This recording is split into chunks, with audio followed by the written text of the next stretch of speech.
नमस्ते प्रणाम, मैं मिस्टर यादव और मैं आ रहा हूँ 22 अप्रैल को Eknath stadium Lucknow super giants team को जिताने के लिए और सपोर्ट करने के लिए।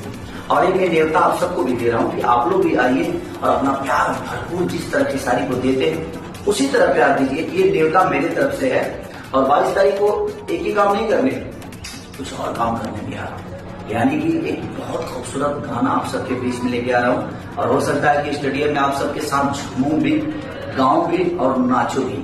तो आप लोग 22 अप्रैल को आइए Eknath stadium Lucknow super giants को जिताने के लिए, सपोर्ट करने के लिए और ढेर सारा प्यार देने के लिए। आईपीएल में अपनी फेवरेट टीम को सपोर्ट करने के लिए खेसारी भैया 22 अप्रैल को आपको स्टेडियम में मिल जाएंगे। अगर आप खेसारी भैया से मिलना चाहते हैं या फिर खेसारी भैया के साथ डांस करना चाहते हैं तो आप 22 अप्रैल को स्टेडियम जरूर आइएगा। और हम आपको बता दें दोस्तों, ये अपने यूपी और बिहार की टीम है जिसको सपोर्ट करने के लिए खेसारी भैया आ रहे हैं। अपनी टीम का प्रोत्साहन करने के लिए खेसारी भैया 22 अप्रैल को आ रहे हैं।